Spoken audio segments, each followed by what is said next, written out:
أعوذ بالله من الشيطان الرجيم. بسم الله الرحمن الرحيم. ألف لام ميم.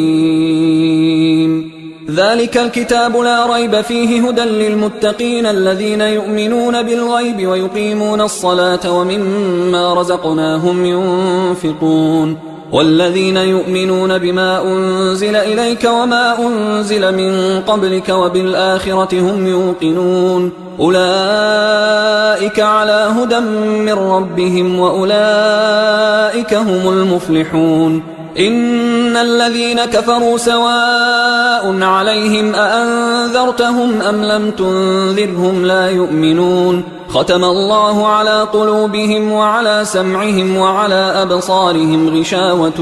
ولهم عذاب عظيم. ومن الناس من يقول آمنا بالله وباليوم الآخر وما هم بمؤمنين يخادعون الله والذين آمنوا وما يخدعون إلا أنفسهم وما يشعرون. في قلوبهم مرض فزادهم الله مرضا ولهم عذاب أليم بما كانوا يكذبون. وإذا قيل لهم لا تفسدوا في الأرض قالوا إنما نحن مصلحون ألا إنهم هم المفسدون ولكن لا يشعرون. وإذا قيل لهم آمنوا كما آمن الناس قالوا أنؤمن كما آمن السفهاء ألا إنهم هم السفهاء ولكن لا يعلمون. وإذا لقوا الذين آمنوا قالوا آمنا وإذا خلوا إلى شياطينهم قالوا إنا معكم إنما نحن مستهزئون. الله يستهزئ بهم ويمدهم في طغيانهم يعمهون. أولئك الذين اشتروا الضلالة بالهدى فما ربحت تجارتهم وما كانوا مهتدين. مثلهم كمثل الذي استوقد نارا فلما أضاءت ما حوله ذهب الله بنورهم وتركهم في ظلمات لا يبصرون. صم بكم عمي فهم لا يرجعون. أو كصيب من السماء فيه ظلمات ورعد وبرق يجعلون أصابعهم في آذانهم من الصواعق حذر الموت والله محيط بالكافرين. يكاد البرق يخطف أبصارهم كلما أضاء لهم مشوا فيه وإذا أظلم عليهم قاموا ولو شاء الله لذهب بسمعهم وأبصارهم إن الله على كل شيء قدير. يا أيها الناس اعبدوا ربكم الذي خلقكم والذين من قبلكم لعلكم تتقون. الذي جعل لكم الأرض فراشا والسماء بناء وأنزل من السماء ماء فأخرج به من الثمرات رزقا لكم فلا تجعلوا لله أندادا وأنتم تعلمون. وإن كنتم في ريب مما نزلنا على عبدنا فأتوا بسورة من مثله وادعوا شهداءكم من دون الله إن كنتم صادقين. فإن لم تفعلوا ولن تفعلوا فاتقوا النار التي وقودها الناس والحجارة أعدت للكافرين. وبشر الذين آمنوا وعملوا الصالحات أن لهم جنات تجري من تحتها الأنهار كلما رزقوا منها من ثمرة رزقا قالوا هذا الذي رزقنا من قبل وأتوا به متشابها ولهم فيها أزواج مطهرة وهم فيها خالدون. إن الله لا يستحيي أن يضرب مثلا ما بعوضة فما فوقها فأما الذين آمنوا فيعلمون أنه الحق من ربهم، وأما الذين كفروا فيقولون ماذا أراد الله بهذا مثلا يضل به كثيرا ويهدي به كثيرا وما يضل به إلا الفاسقين الذين ينقضون عهد الله من بعد ميثاقه ويقطعون ما أمر الله به أن يوصل ويفسدون في الأرض أولئك هم الخاسرون. كيف تكفرون بالله وكنتم أمواتا فأحياكم ثم يميتكم ثم يحييكم ثم إليه ترجعون. هو الذي خلق لكم ما في الأرض جميعا ثم استوى إلى السماء فسواهن 7 سماوات وهو بكل شيء عليم. وإذ قال ربك للملائكة إني جاعل في الأرض خليفة قالوا أتجعل فيها من يفسد فيها ويسفك الدماء ونحن نسبح بحمدك ونقدس لك قال إني أعلم ما لا تعلمون. وعلم آدم الأسماء كلها ثم عرضهم على الملائكة فقال أنبئوني بأسماء هؤلاء إن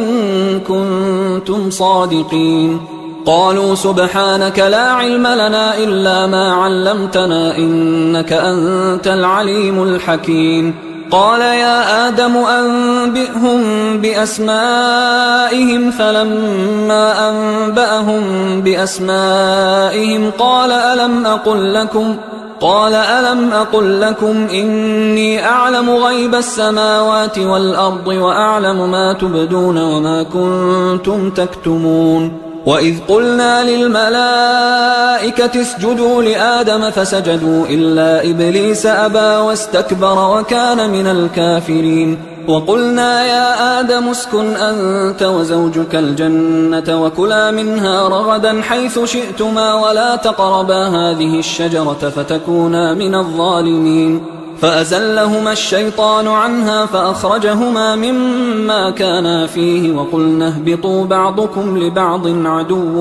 ولكم في الأرض مستقر ومتاع إلى حين. فتلقى آدم من ربه كلمات فتاب عليه إنه هو التواب الرحيم. قلنا اهبطوا منها جميعا فإما يأتينكم مني هدى فمن تبع هداي فلا خوف عليهم ولا هم يحزنون. والذين كفروا وكذبوا بآياتنا أولئك أصحاب النار هم فيها خالدون. يا بني إسرائيل اذكروا نعمتي التي أنعمت عليكم وأوفوا بعهدي أوف بعهدكم وإياي فارهبون. وآمنوا بما أنزلت مصدقا لما معكم ولا تكونوا أول كافر به ولا تشتروا بآياتي ثمنا قليلا وإياي فاتقون. ولا تلبسوا الحق بالباطل وتكتموا الحق وأنتم تعلمون. وأقيموا الصلاة وآتوا الزكاة واركعوا مع الراكعين. أتأمرون الناس بالبر وتنسون أنفسكم وأنتم تتلون الكتاب أفلا تعقلون. واستعينوا بالصبر والصلاة وإنها لكبيرة إلا على الخاشعين الذين يظنون أنهم ملاقو ربهم وأنهم إليه راجعون. يا بني إسرائيل اذكروا نعمتي التي أنعمت عليكم وأني فضلتكم على العالمين. واتقوا يوما لا تجزي نفس عن نفس شيئا ولا يقبل منها شفاعة ولا يؤخذ منها عدل ولا هم ينصرون. وإذ نجيناكم من آل فرعون يسومونكم سوء العذاب يذبحون أبناءكم ويستحيون نساءكم وفي ذلكم بلاء من ربكم عظيم. وإذ فرقنا بكم البحر فأنجيناكم وأغرقنا آل فرعون وأنتم تنظرون. وإذ واعدنا موسى 40 ليلة ثم اتخذتم العجل من بعده وأنتم ظالمون. ثم عفونا عنكم من بعد ذلك لعلكم تشكرون وإذ آتينا موسى الكتاب والفرقان لعلكم تهتدون وإذ قال موسى لقومه يا قوم إنكم ظلمتم أنفسكم باتخاذكم العجل فتوبوا إلى بارئكم فاقتلوا أنفسكم ذلكم خير لكم عند بارئكم فتاب عليكم إنه هو التواب الرحيم وإذ قلتم يا موسى لن نؤمن لك حتى نرى الله جهرة فأخذتكم الصاعقة وأنتم تنظرون ثم بعثناكم من بعد موتكم لعلكم تشكرون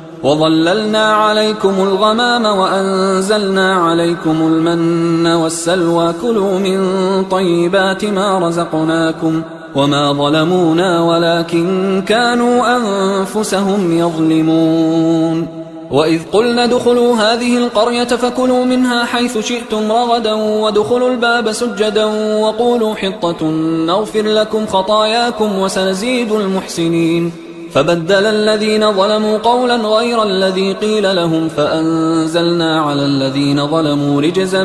من السماء بما كانوا يفسقون وإذ استسقى موسى لقومه فقلنا اضرب بعصاك الحجر فانفجرت منه 12 عينا قد علم كل أناس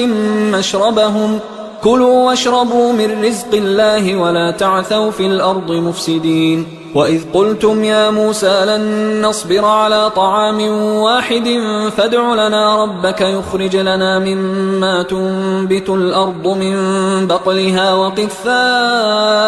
وفومها وعدسها وبصلها قال أتستبدلون الذي هو أدنى بالذي هو خير اهبطوا مصرا فإن لكم ما سألتم وضربت عليهم الذلة والمسكنة وباءوا بغضب من الله ذلك بأنهم كانوا يكفرون بآيات الله ويقتلون النبيين بغير الحق ذلك بما عصوا وكانوا يعتدون إن الذين آمنوا والذين هادوا والنصارى والصابئين من آمن بالله واليوم الآخر وعمل صالحا فلهم أجرهم عند ربهم ولا خوف عليهم ولا هم يحزنون وإذ أخذنا ميثاقكم ورفعنا فوقكم الطور خذوا ما آتيناكم بقوة واذكروا ما فيه لعلكم تتقون ثم توليتم من بعد ذلك فلولا فضل الله عليكم ورحمته لكنتم من الخاسرين ولقد علمتم الذين اعتدوا منكم في السبت فقلنا لهم كونوا قردة خاسئين فجعلناها نكالا لما بين يديها وما خلفها وموعظة للمتقين وإذ قال موسى لقومه إن الله يأمركم أن تذبحوا بقرة قالوا أتتخذنا هزوا قال أعوذ بالله أن أكون من الجاهلين قالوا ادع لنا ربك يبين لنا ما هي قال إنه يقول إنها بقرة لا فارض ولا بكر عوان بين ذلك فافعلوا ما تؤمرون قالوا ادع لنا ربك يبين لنا ما لونها قال إنه يقول إنها بقرة صفراء فاقع لونها تسر الناظرين قالوا ادع لنا ربك يبين لنا ما هي إن البقرة شابه علينا وإنا إن شاء الله لمهتدون قال إنه يقول إنها بقرة لا ذلول تثير الأرض ولا تسقي الحرث مسلمة لا شية فيها قالوا الآن جئت بالحق فذبحوها وما كادوا يفعلون وإذ قتلتم نفسا فادارأتم فيها والله مخرج ما كنتم تكتمون فقلنا اضربوه ببعضها كذلك يحيي الله الموتى ويريكم آياته لعلكم تعقلون ثم قست قلوبكم من بعد ذلك فهي كالحجارة أو أشد قسوة وإن من الحجارة لما يتفجر منه الأنهار وإن منها لما يشقق فيخرج منه الماء وإن منها لما يهبط من خشية الله وما الله بغافل عما تعملون أفتطمعون أن يؤمنوا لكم وقد كان فريق منهم يسمعون كلام الله ثم يحرفونه من بعد ما عقلوه وهم يعلمون وإذا لقوا الذين آمنوا قالوا آمنا وإذا خلا بعضهم إلى بعض قالوا أتحدثونهم بما فتح الله عليكم ليحاجوكم به عند ربكم أفلا تعقلون أولا يعلمون أن الله يعلم ما يسرون وما يعلنون ومنهم أميون لا يعلمون الكتاب إلا أماني وإنهم إلا يظنون فويل للذين يكتبون الكتاب بأيديهم ثم يقولون هذا من عند الله ليشتروا به ثمنا قليلا فويل لهم مما كتبت أيديهم وويل لهم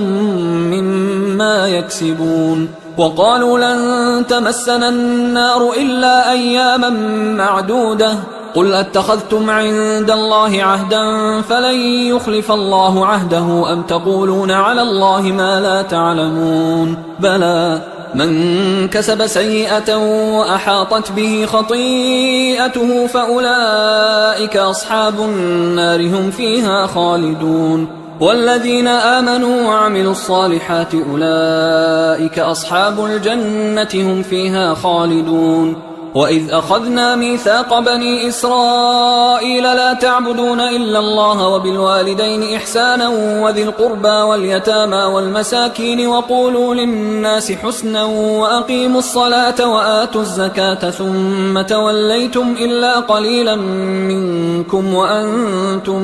معرضون وإذ أخذنا ميثاقكم لا تسفكون دماءكم ولا تخرجون أنفسكم من دياركم ثم أقررتم وأنتم تشهدون ثم أنتم هؤلاء تقتلون أنفسكم وتخرجون فريقا منكم من ديارهم تظاهرون عليهم بالإثم والعدوان وإن يأتوكم أسارى تفادوهم وهو محرم عليكم إخراجهم أفتؤمنون ببعض الكتاب وتكفرون ببعض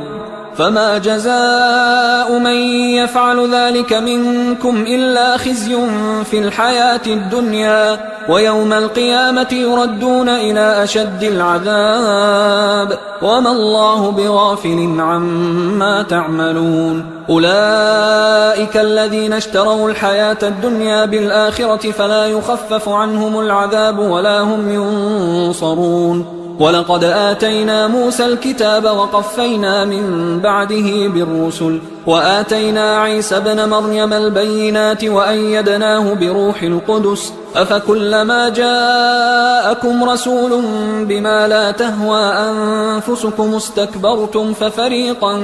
كذبتم وفريقا تقتلون وقالوا قلوبنا غلف بل لعنهم الله بكفرهم فقليلا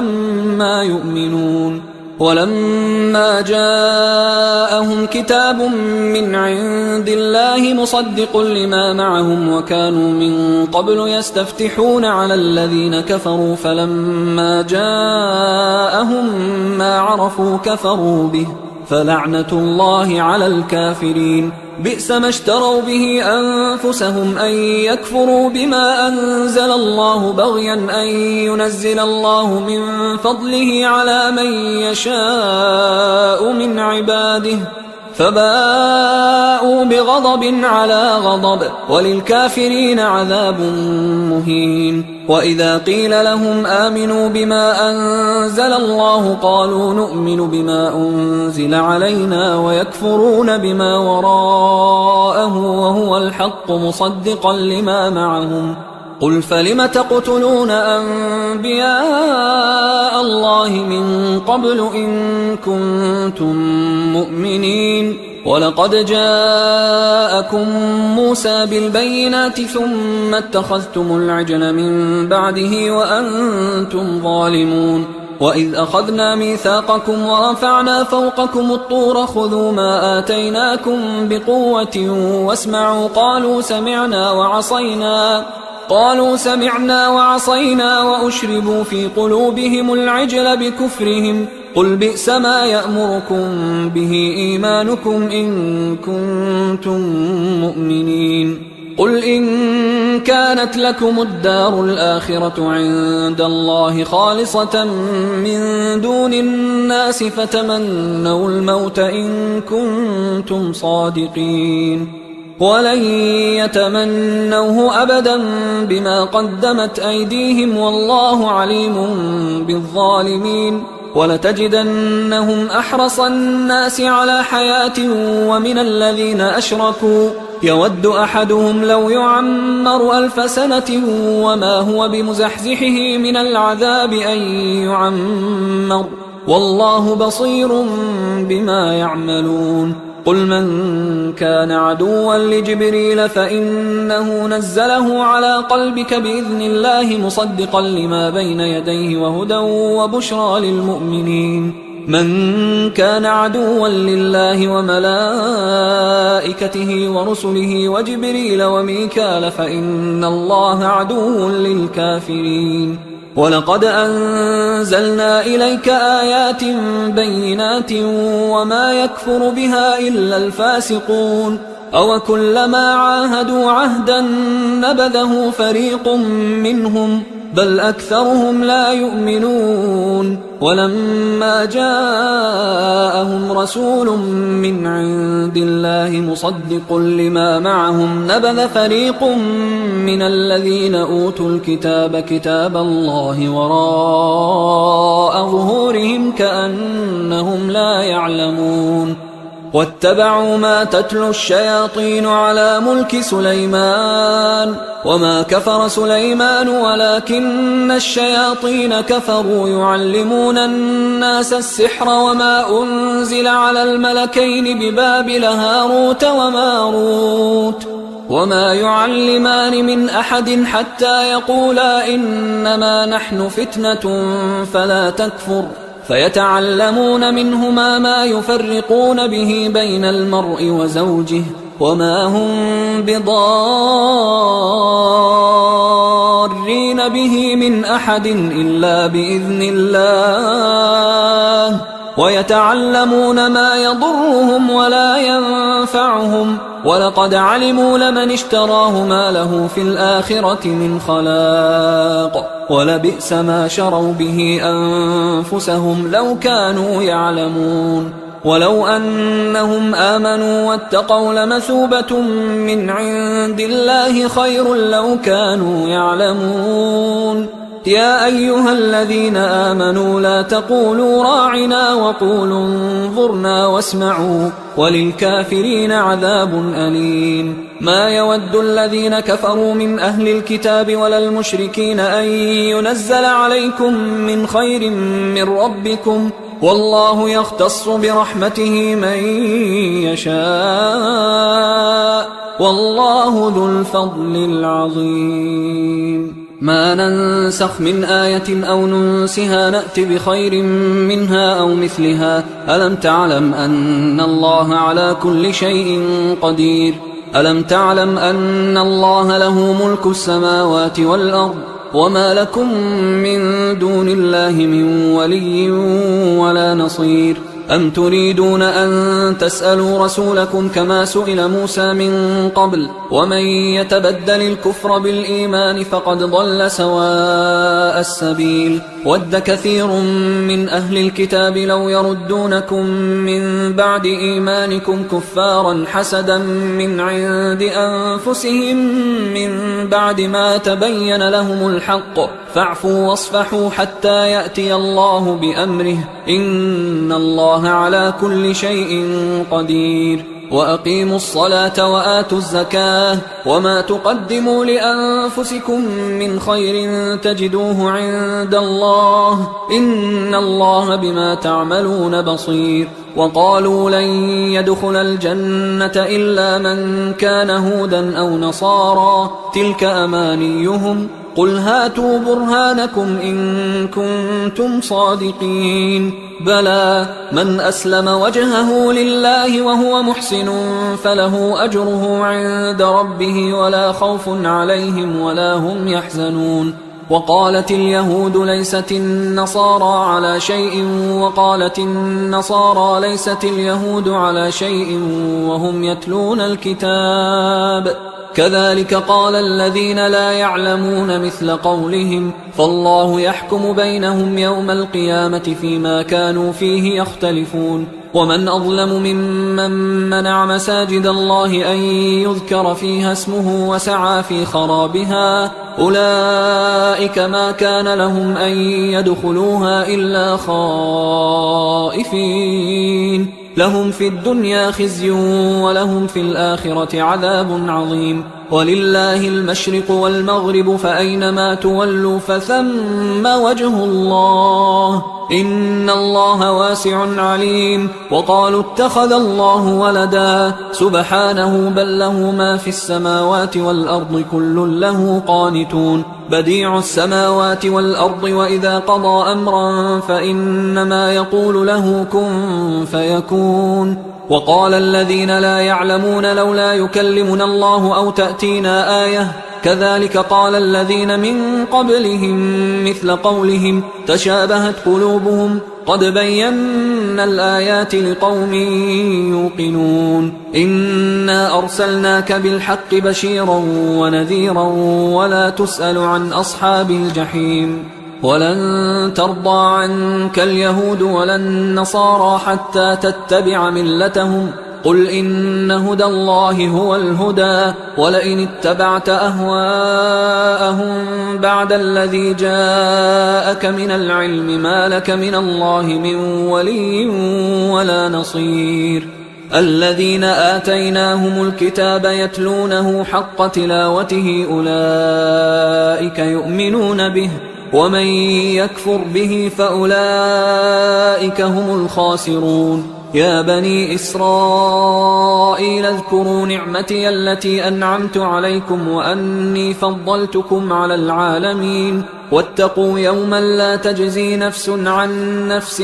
شيئا ولا يقبل منها عدل ولا تنفعها شفاعة ولا هم ينصرون وإذ ابتلى إبراهيم ربه بكلمات فأتمهن قال إني جاعلك للناس إماما قال ومن ذريتي قال لا ينال عهد الظالمين وإذ جعلنا البيت مثابة للناس وأمنا واتخذوا من مقام إبراهيم مصلى وعهدنا إلى إبراهيم وإسماعيل أن طهرا بيتي للطائفين والعاكفين والركع السجود وإذ قال إبراهيم رب اجعل هذا بلدا آمنا وارزق أهله من الثمرات من آمن منهم بالله واليوم الآخر قال ومن كفر فأمتعه قليلا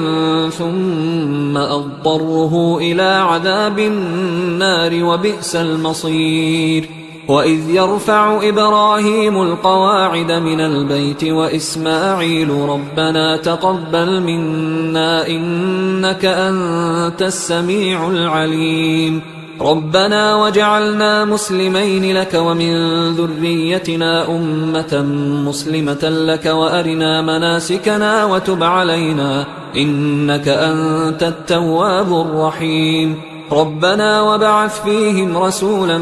منهم يتلو عليهم آياتك ويعلمهم الكتاب والحكمة ويزكيهم إنك أنت العزيز الحكيم ومن يرغب عن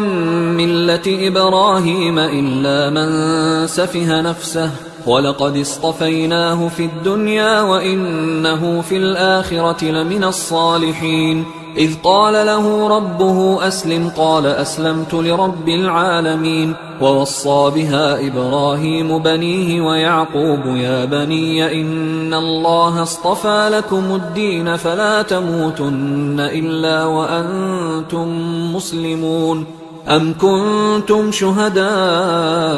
إذ حضر يعقوب الموت إذ قال لبنيه ما تعبدون من بعدي قالوا نعبد إلهك وإله آبائك إبراهيم وإسماعيل وإسحاق إلها واحدا ونحن له مسلمون. تلك أمة قد خلت لها ما كسبت ولكم ما كسبتم ولا تسألون عما كانوا يعملون. وقالوا كونوا هودا أو نصارى تهتدوا قل بل ملة إبراهيم حنيفا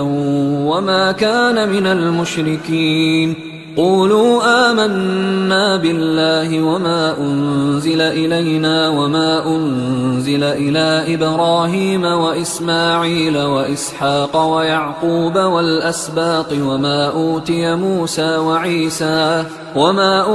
موسى وعيسى وما أوتي النبيون من ربهم لا نفرق بين أحد منهم ونحن له مسلمون. فإن آمنوا بمثل ما آمنتم به فقد اهتدوا وإن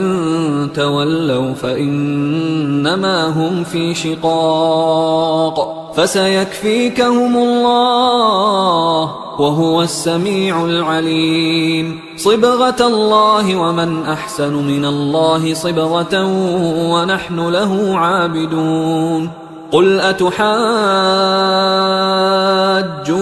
في الله وهو ربنا وربكم ولنا أعمالنا ولكم أعمالكم ونحن له مخلصون. أم تقولون إن إبراهيم وإسماعيل وإسحاق ويعقوب والأسباط كانوا هودا أو نصارى قل أأنتم أعلم أم الله ومن أظلم ممن كتم شهادة عنده من الله وما الله بغافل عما تعملون. تلك أمة قد خلت لها ما كسبت ولكم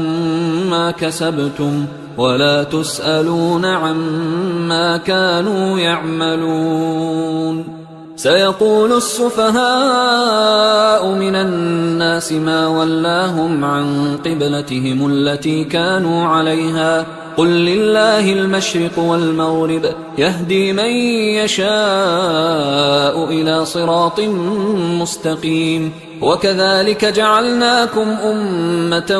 وسطا لتكونوا شهداء على الناس ويكون الرسول عليكم شهيدا. وما جعلنا القبلة التي كنت عليها إلا لنعلم من يتبع الرسول ممن ينقلب على عقبيه وإن كانت لكبيرة إلا على الذين هدى الله وما كان الله ليضيع إيمانكم إن الله بالناس لرؤوف رحيم. قد نرى تقلب وجهك في السماء فلنولينك قبلة ترضاها فول وجهك شطر المسجد الحرام وحيث ما كنتم فولوا وجوهكم شطره وإن الذين أوتوا الكتاب ليعلمون أنه الحق من ربهم وما الله بغافل عما يعملون. ولئن أتيت الذين أوتوا الكتاب بكل آية ما تبعوا قبلتك وما أنت بتابع قبلتهم وما بعضهم بتابع قبلة بعض ولئن اتبعت أهواءهم من بعد ما جاءك من العلم إنك إذا لمن الظالمين. الذين آتيناهم الكتاب يعرفونه كما يعرفون أبناءهم وإن فريقا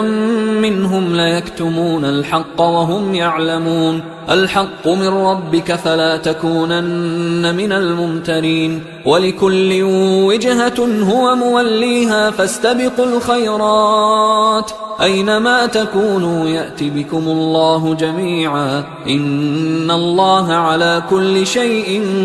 قدير ومن حيث خرجت فول وجهك شطر المسجد الحرام وإنه للحق من ربك وما الله بغافل عما تعملون ومن حيث خرجت فول وجهك شطر المسجد الحرام وحيث ما كنتم فولوا وجوهكم شطره لئلا يكون للناس عليكم حجة إلا الذين ظلموا منهم فلا تخشوهم واخشوني ولأتم نعمتي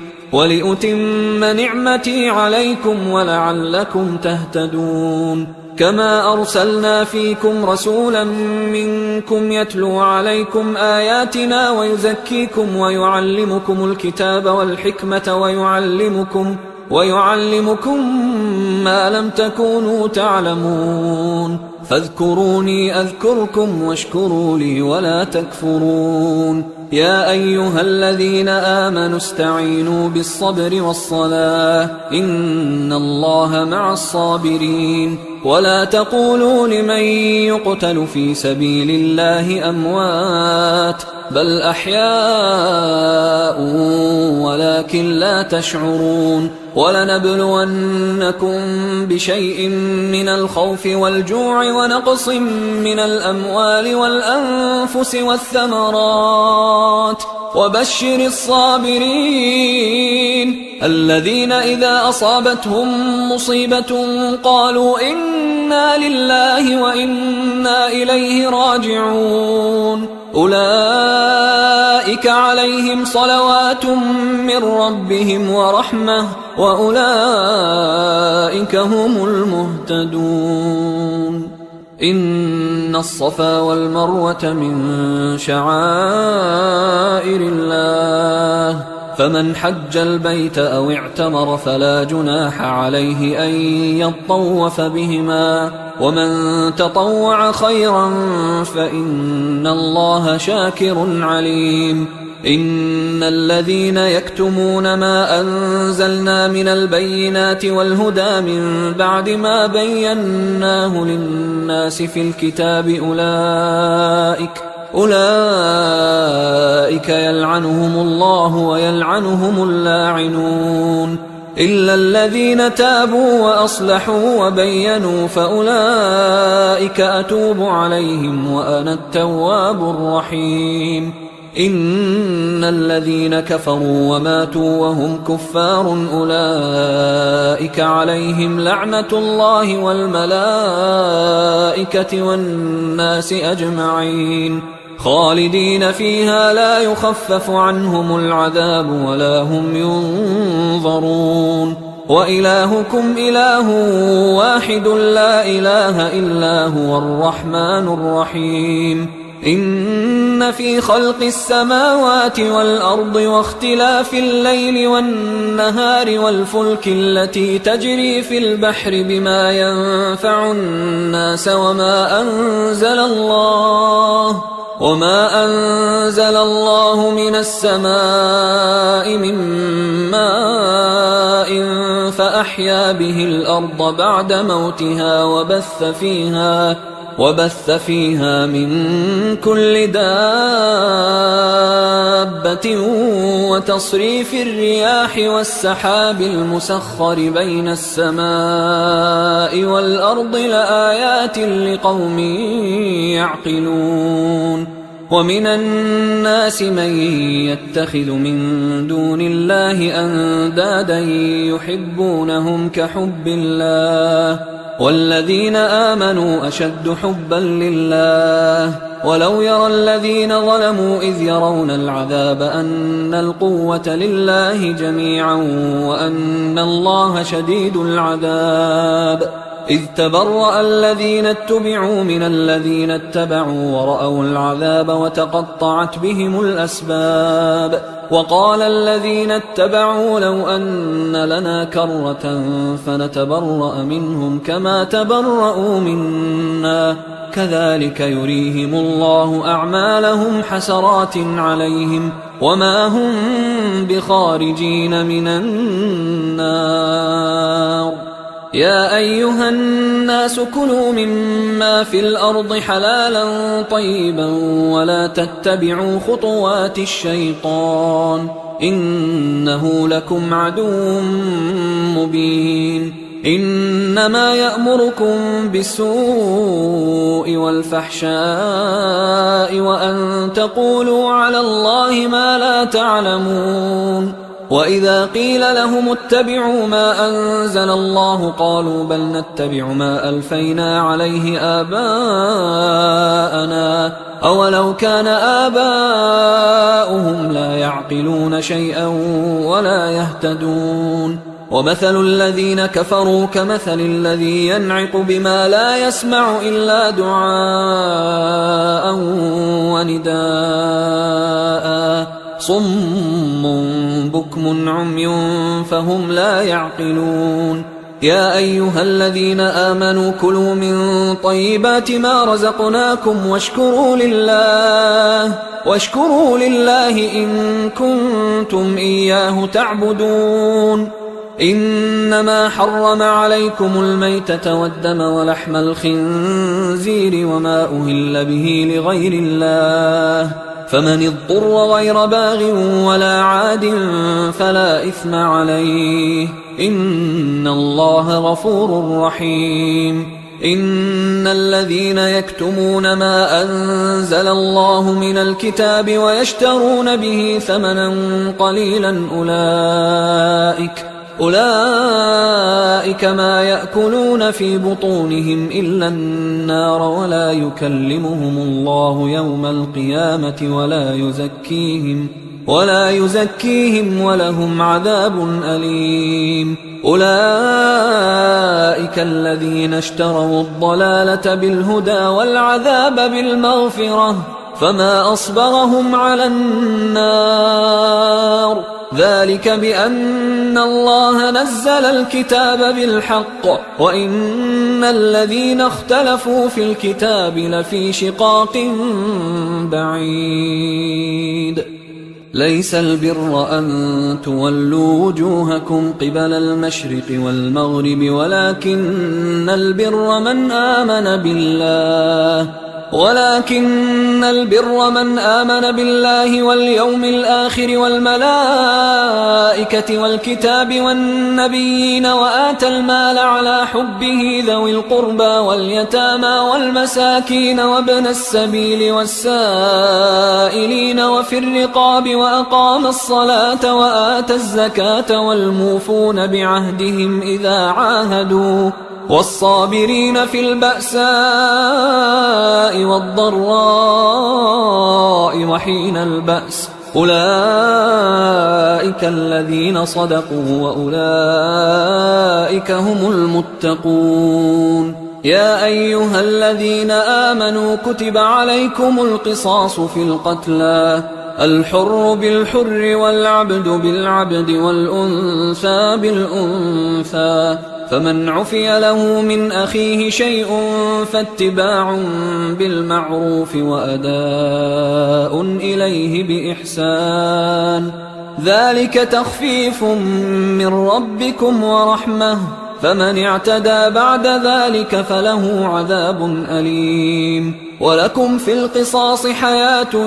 يا أولي الألباب لعلكم تتقون. كتب عليكم إذا حضر أحدكم الموت إن ترك خيرا الوصية للوالدين والأقربين بالمعروف حقا على المتقين فمن بدله بعدما سمعه فإنما إثمه على الذين يبدلونه إن الله سميع عليم. فمن خاف من موص جنفا أو إثما فأصلح بينهم فلا إثم عليه إن الله غفور رحيم. يا أيها الذين آمنوا كتب عليكم الصيام كما كتب على الذين من قبلكم لعلكم تتقون أياما معدودات، فمن كان منكم مريضا أو على سفر فعدة من أيام أخر، وعلى الذين يطيقونه فدية طعام مسكين، فمن تطوع خيرا فهو خير له، وأن تصوموا خير لكم إن كنتم تعلمون. شهر رمضان الذي أنزل فيه القرآن هدى للناس وبينات من الهدى والفرقان، فمن شهد منكم الشهر فليصم، ومن كان مريضا أو على سفر فعدة من أيام أخر، يريد الله بكم اليسر ولا يريد بكم العسر ولتكملوا العدة ولتكبروا الله على ما هداكم ولعلكم تشكرون. وإذا سألك عبادي عني فإني قريب أجيب دعوة الداعي إذا دعان، فليستجيبوا لي وليؤمنوا بي لعلهم يرشدون. أحل لكم ليلة الصيام الرفث إلى نسائكم هن لباس لكم وأنتم لباس لهن، علم الله أنكم كنتم تختانون أنفسكم فتاب عليكم وعفى عنكم، فالآن باشروهن وابتغوا ما كتب الله لكم، وكلوا واشربوا حتى يتبين لكم الخيط الأبيض من الخيط الأسود من الفجر، ثم أتموا الصيام إلى الليل، ولا تباشروهن وأنتم عاكفون في المساجد، تلك حدود الله فلا تقربوها، كذلك يبين الله آياته للناس لعلهم يتقون. ولا تأكلوا أموالكم بينكم بالباطل وتدلوا بها إلى الحكام لتأكلوا فريقا من أموال الناس بالإثم وأنتم تعلمون. يسألونك عن الأهلة قل هي مواقيت للناس والحج، وليس البر بأن تأتوا البيوت من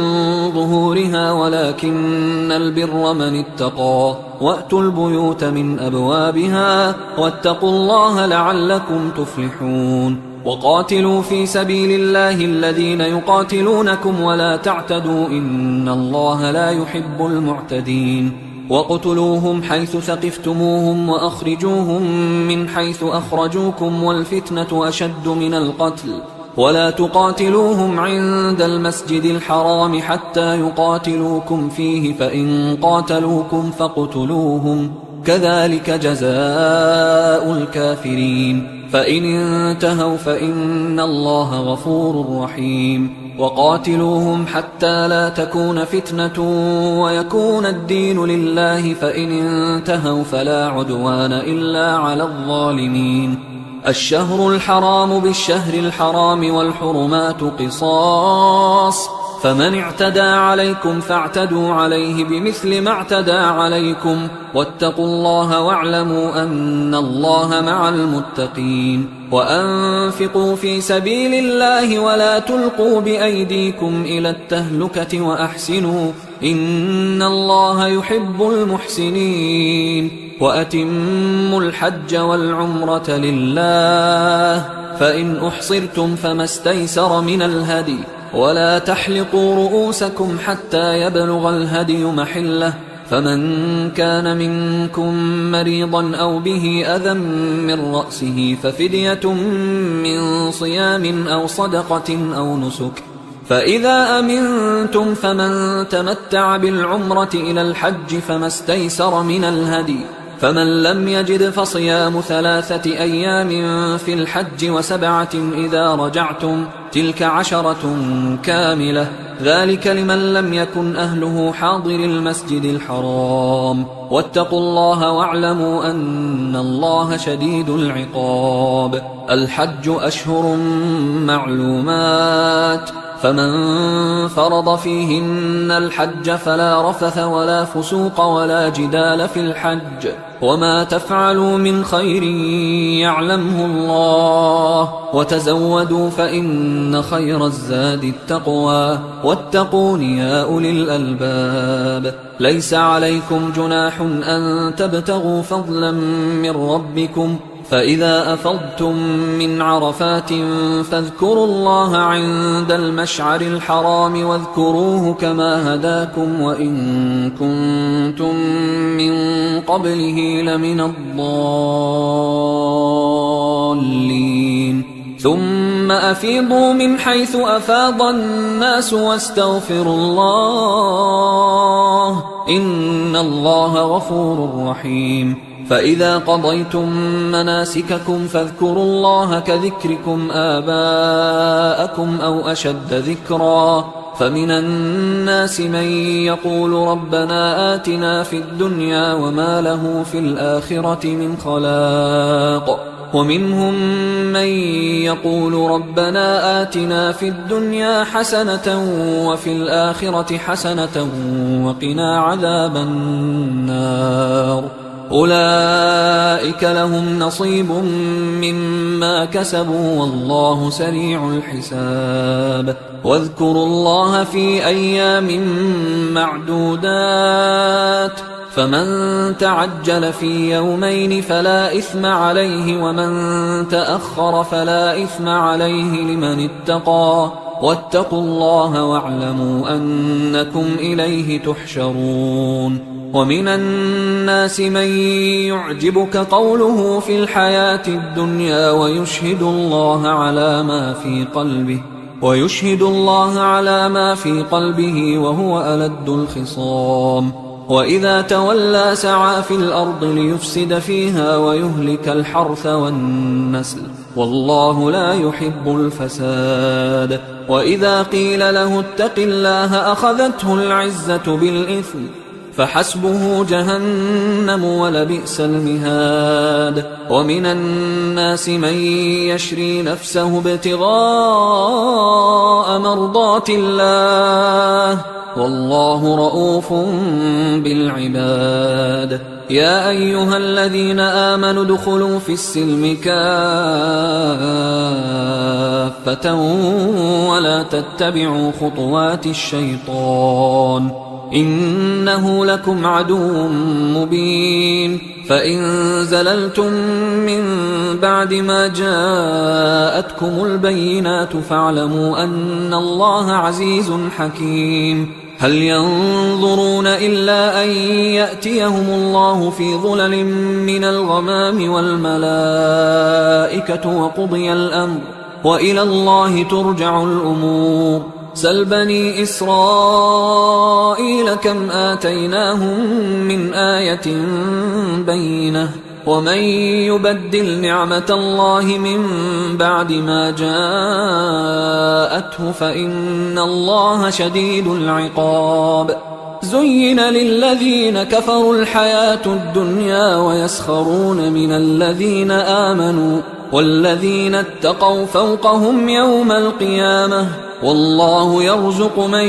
يشاء بغير حساب كان الناس أمة واحدة فبعث الله النبيين مبشرين ومنذرين وأنزل معهم الكتاب بالحق ليحكم بين الناس فيما اختلفوا فيه وما اختلف فيه إلا الذين أوتوه من بعد ما جاءتهم البينات بغيا بينهم فهدى الله الذين آمنوا لما اختلفوا فيه من الحق بإذنه والله يهدي من يشاء إلى صراط مستقيم أم حسبتم أن تدخلوا الجنة ولما يأتكم مثل الذين خلوا من قبلكم مستهم البأساء والضراء وزلزلوا حتى يقول الرسول والذين آمنوا معه متى نصر الله ألا إن نصر الله قريب يسألونك ماذا ينفقون قل ما أنفقتم من خير فللوالدين والأقربين واليتامى والمساكين وابن السبيل وما تفعلوا من خير فإن الله به عليم كتب عليكم القتال وهو كره لكم وعسى أن تكرهوا شيئا وهو خير لكم وعسى أن تحبوا شيئا وهو شر لكم والله يعلم وأنتم لا تعلمون يسألونك عن الشهر الحرام قتال فيه قل قتال فيه كبير وصد عن سبيل الله وكفر به والمسجد الحرام وإخراج أهله منه أكبر عند الله والفتنة أكبر من القتل ولا يزالون يقاتلونكم حتى يردوكم عن دينكم إن استطاعوا ومن يرتدد منكم عن دينه فيمت وهو كافر فأولئك حبطت أعمالهم في الدنيا والآخرة وأولئك أصحاب النار هم فيها خالدون إن الذين آمنوا والذين هاجروا وجاهدوا في سبيل الله أولئك يرجون رحمة الله والله غفور رحيم يسألونك عن الخمر والميسر قل فيهما إثم كبير ومنافع للناس وإثمهما أكبر من نفعهما ويسألونك ماذا ينفقون قل العفو كذلك يبين الله لكم الآيات لعلكم تتفكرون في الدنيا والآخرة ويسألونك عن اليتامى قل إصلاح لهم خير وإن تخالطوهم فإخوانكم والله يعلم المفسد من المصلح ولو شاء الله لأعنتكم إن الله عزيز حكيم ولا تنكحوا المشركات حتى يؤمن ولأمة مؤمنة خير من مشركة ولو أعجبتكم ولا تنكحوا المشركين حتى يؤمنوا ولعبد مؤمن خير من مشرك ولو أعجبكم أولئك يدعون إلى النار والله يدعو إلى الجنة والمغفرة بإذنه ويبين آياته للناس لعلهم يتذكرون ويسألونك عن المحيض قل هو أذى فاعتزلوا النساء في المحيض ولا تقربوهن حتى يطهرن فإذا تطهرن فأتوهن من حيث أمركم الله إن الله يحب التوابين ويحب المتطهرين نساؤكم حرث لكم فأتوا حرثكم أنى شئتم وقدموا لأنفسكم واتقوا الله واعلموا أنكم ملاقوه وبشر المؤمنين ولا تجعلوا الله عرضة لأيمانكم أن تبروا وتتقوا وتصلحوا بين الناس والله سميع عليم لا يؤاخذكم الله باللغو في أيمانكم ولكن يؤاخذكم بما كسبت قلوبكم والله غفور حليم للذين يؤلون من نسائهم تربص 4 أشهر فإن فاءوا فإن الله غفور رحيم وإن عزموا الطلاق فإن الله سميع عليم والمطلقات يتربصن بأنفسهن 3 قروء ولا يحل لهن أن يكتمن ما خلق الله في أرحامهن إن كن يؤمن بالله واليوم الآخر وبعولتهن أحق بردهن في ذلك إن أرادوا إصلاحا ولهن مثل الذي عليهن بالمعروف وللرجال عليهن درجة والله عزيز حكيم الطلاق 2 فإمساك بمعروف أو تسريح بإحسان ولا يحل لكم أن تأخذوا مما آتيتموهن شيئا إلا أن يخافا ألا يقيما حدود الله فإن خفتم ألا يقيما حدود الله فلا جناح عليهما فيما افتدت به، تلك حدود الله فلا تعتدوها، ومن يتعد حدود الله فأولئك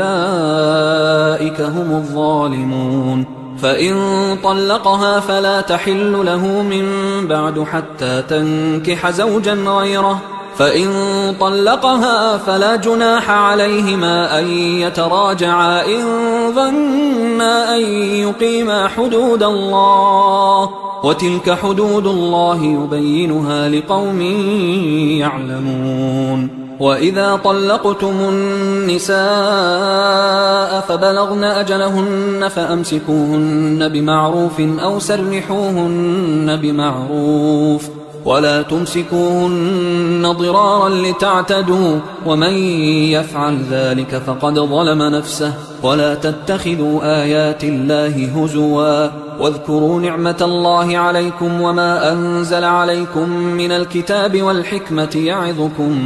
به، واتقوا الله واعلموا أن الله بكل شيء عليم. وإذا طلقتم النساء فبلغن أجلهن فلا تعضلوهن أن ينكحن أزواجهن إذا تراضوا بينهم بالمعروف، ذلك يوعظ به من كان منكم يؤمن بالله واليوم الآخر، ذلكم أزكى لكم وأطهر، والله يعلم وأنتم لا تعلمون. والوالدات يرضعن أولادهن حولين كاملين لمن أراد أن يتم الرضاعة، وعلى المولود له رزقهن وكسوتهن بالمعروف، لا تكلف نفس إلا وسعها، لا تضار والدة بولدها ولا مولود له بولده، وعلى الوارث مثل ذلك، فإن أرادا فصالا عن تراض منهما وتشاور فلا جناح عليهما. وإن أردتم أن تسترضعوا أولادكم فلا جناح عليكم إذا سلمتم ما آتيتم بالمعروف، واتقوا الله واعلموا أن الله بما تعملون بصير. والذين يتوفون منكم ويذرون أزواجا يتربصن بأنفسهن 4 أشهر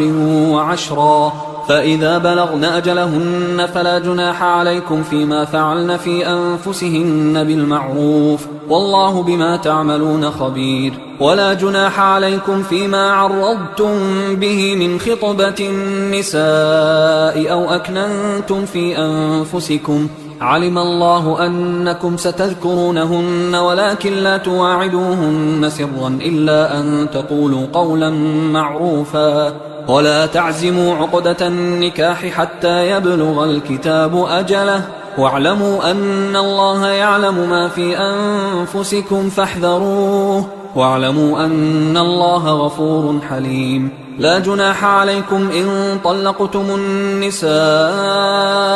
ما لم تمسوهن أو تفرضوا لهن فريضة، ومتعوهن على الموسع قدره وعلى المقتر قدره متاعا بالمعروف حقا على المحسنين. وإن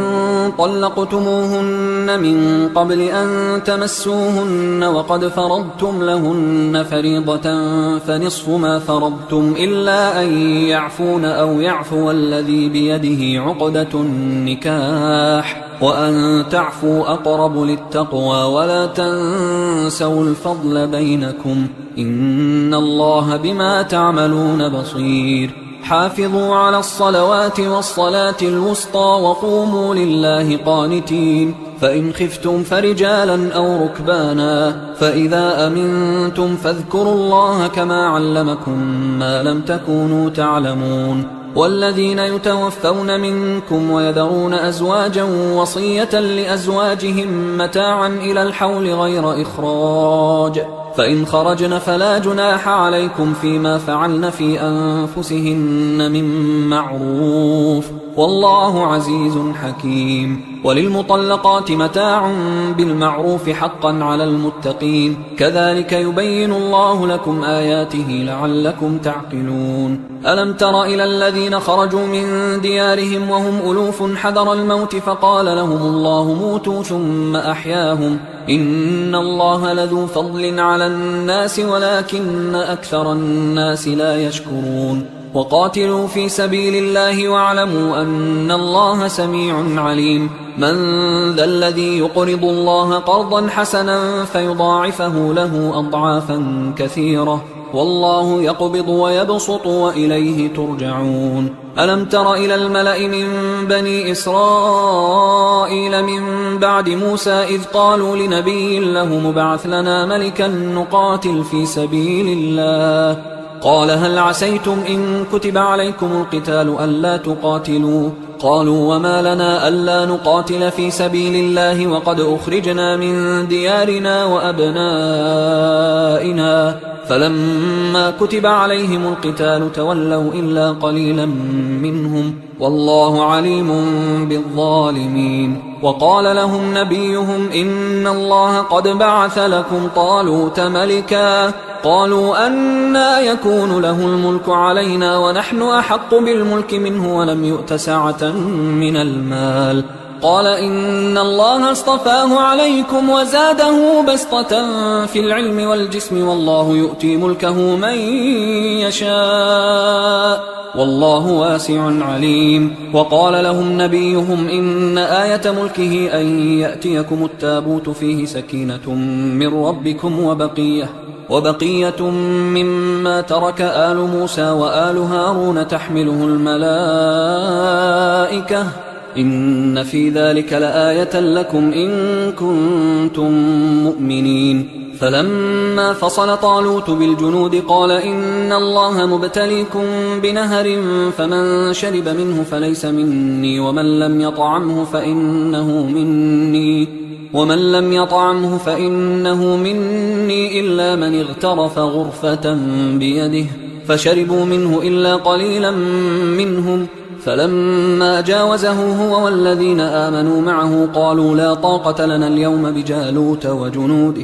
قال الذين يظنون أنهم ملاقوا الله كم من فئة قليلة غلبت فئة كثيرة بإذن الله والله مع الصابرين. ولما برزوا لجالوت وجنوده قالوا ربنا أفرغ علينا صبرا وثبت أقدامنا وانصرنا على القوم الكافرين، فهزموهم بإذن الله. وقتل داود جالوت وآتاه الله الملك والحكمة وعلمه مما يشاء، ولولا دفع الله الناس بعضهم ببعض لفسدت الأرض ولكن الله ذو فضل على العالمين. تلك آيات الله نتلوها عليك بالحق وإنك لمن المرسلين. تلك الرسل فضلنا بعضهم على بعض، منهم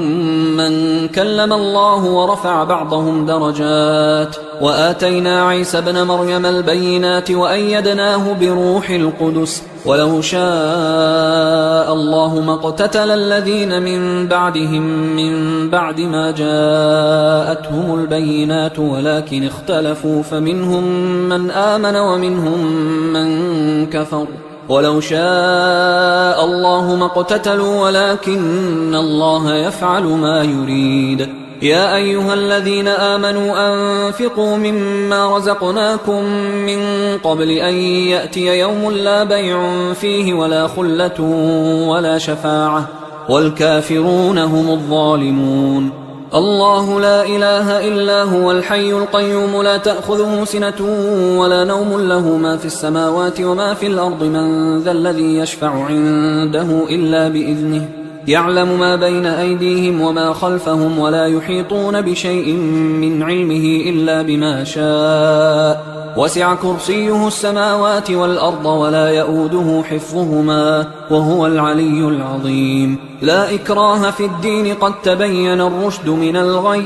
فمن يكفر بالطاغوت ويؤمن بالله فقد استمسك بالعروة الوثقى لا انفصام لها، والله سميع عليم. الله ولي الذين آمنوا يخرجهم من الظلمات إلى النور، والذين كفروا أولياؤهم الطاغوت يخرجونهم من النور إلى الظلمات، أولئك أصحاب النار هم فيها خالدون. ألم تر إلى الذي حاج إبراهيم في ربه أن آتاه الله الملك إذ قال إبراهيم ربي الذي يحيي ويميت قال أنا أحيي وأميت. قال إبراهيم فإن الله يأتي بالشمس من المشرق فأت بها من المغرب فبهت الذي كفر والله لا يهدي القوم الظالمين. أو كالذي مر على قرية وهي خاوية على عروشها قال أنى يحيي هذه الله بعد موتها فأماته الله 100 عام ثم بعثه قال كم لبثت؟ قال لبثت يوما أو بعض يوم. قال بل لبثت 100 عام فانظر إلى طعامك وشرابك لم يتسنه وانظر إلى حمارك ولنجعلك آية للناس وانظر إلى العظام كيف ننشزها ثم نكسوها لحما فلما تبين له قال أعلم أن الله على كل شيء قدير. وإذ قال إبراهيم رب أرني كيف تحيي الموتى قال أولم تؤمن قال بلى ولكن ليطمئن قلبي قال فخذ 4 من الطير فصرهن إليك ثم اجعل على كل جبل منهن جزءا ثم ادعهن يأتينك سعيا واعلم أن الله عزيز حكيم. مثل الذين ينفقون أموالهم في سبيل الله كمثل حبة أنبتت 7 سنابل في كل سنبلة 100 حبة والله يضاعف لمن يشاء والله واسع عليم. الذين ينفقون أموالهم في سبيل الله ثم لا يتبعون ما أنفقوا منا ولا أذى لهم أجرهم عند ربهم ولا خوف عليهم ولا هم يحزنون. قول معروف ومغفرة خير من صدقة يتبعها أذى والله غني حليم. يا أيها الذين آمنوا لا تبطلوا صدقاتكم بالمن والأذى كالذي ينفق ماله رئاء الناس ولا يؤمن بالله واليوم الآخر فمثله كمثل صفوان عليه تراب فأصابه وابل فتركه صلدا لا يقدرون على شيء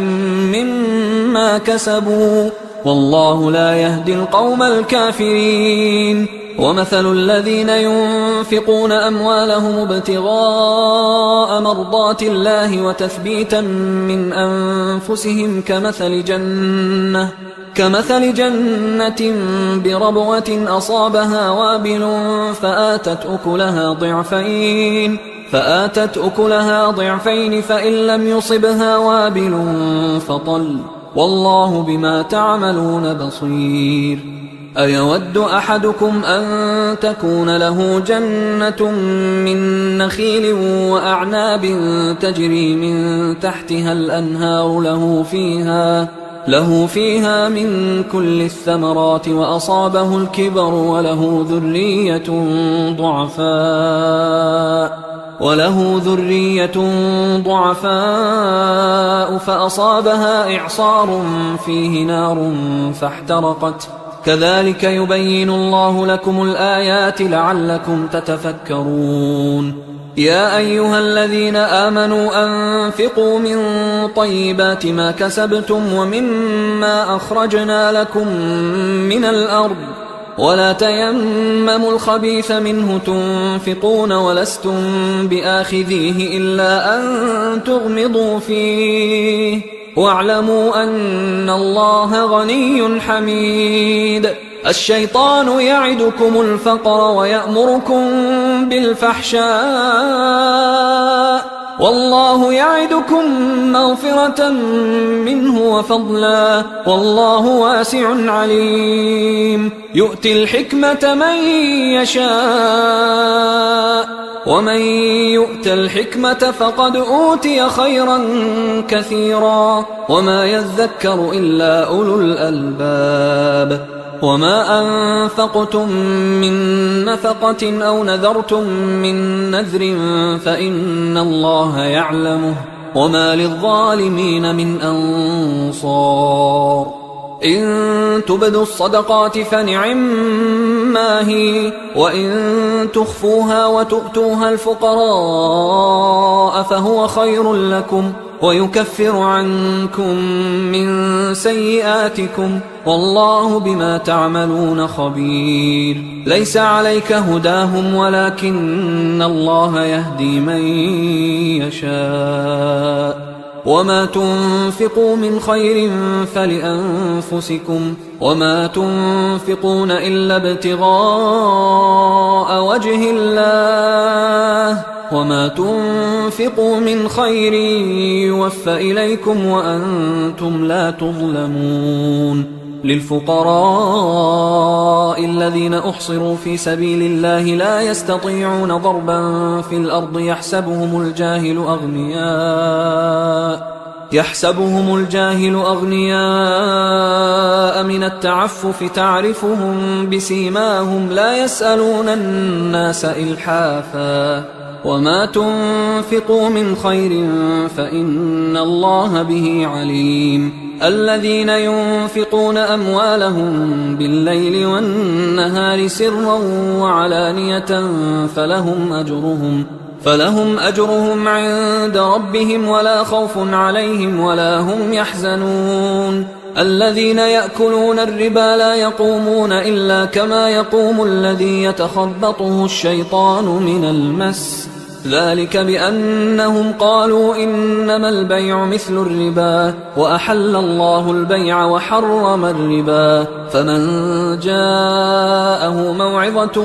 من ربه فانتهى فله ما سلف وأمره إلى الله ومن عاد فأولئك أصحاب النار هم فيها خالدون. يمحق الله الربا ويربي الصدقات والله لا يحب كل كفار أثيم. إن الذين آمنوا وعملوا الصالحات وأقاموا الصلاة وآتوا الزكاة لهم أجرهم عند ربهم ولا خوف عليهم ولا هم يحزنون. يا أيها الذين آمنوا اتقوا الله وذروا ما بقي من الربا إن كنتم مؤمنين فإن لم تفعلوا فأذنوا بحرب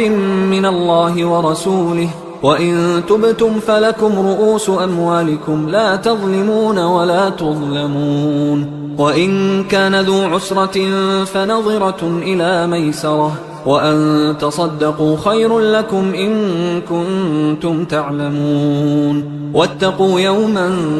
ترجعون فيه إلى الله ثم توفى كل نفس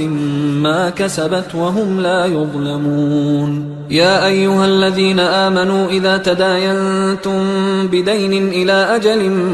مسمى فاكتبوه وليكتب بينكم كاتب بالعدل ولا يأب كاتب أن يكتب كما علمه الله فليكتب وليملل الذي عليه الحق وليتق الله ربه ولا يبخس منه شيئا فإن كان الذي عليه الحق سفيها أو ضعيفا أو لا يستطيع أن يمله فليملل وليه بالعدل واستشهدوا شهيدين من رجالكم فإن لم يكونا رجلين فرجل وامرأتان ممن ترضون من الشهداء أن تضل إحداهما فتذكر إحداهما الأخرى ولا يأبى الشهداء إذا ما دعوا ولا تسأموا أن تكتبوه صغيرا أو كبيرا إلى أجله ذلكم أقسط عند الله وأقوم للشهادة وأدنى أن لا ترتابوا إلا أن تكون تجارة حاضرة تديرونها بينكم فليس عليكم جناح ألا تكتبوها، وأشهدوا إذا تبايعتم، ولا يضار كاتب ولا شهيد، وإن تفعلوا فإنه فسوق بكم، واتقوا الله ويعلمكم الله، والله بكل شيء عليم. وإن كنتم على سفر ولم تجدوا كاتبا فرهان مقبوضة، فإن أمن بعضكم بعضا فليؤدي الذي اؤتمن أمانته وليتق الله ربه ولا تكتموا الشهادة، ومن يكتمها فإنه آثم قلبه، والله بما تعملون عليم. لله ما في السماوات وما في الأرض، وإن تبدوا ما في أنفسكم أو تخفوه يحاسبكم به الله، فيغفر لمن يشاء ويعذب من يشاء، والله على كل شيء قدير. آمن الرسول بما أنزل إليه من ربه والمؤمنون كل آمن بالله وملائكته وكتبه ورسله لا نفرق بين أحد من رسله، وقالوا سمعنا وأطعنا غفرانك ربنا وإليك المصير. لا يكلف الله نفسا إلا وسعها، لها ما كسبت وعليها ما اكتسبت، ربنا لا تؤاخذنا إن نسينا أو أخطأنا، ربنا ولا تحمل علينا إصرا كما حملته على الذين من قبلنا، ربنا ولا تحملنا ما لا طاقة لنا به، واعف عنا واغفر لنا وارحمنا، أنت مولانا فانصرنا على القوم الكافرين. حصريا على قارئ القرآن.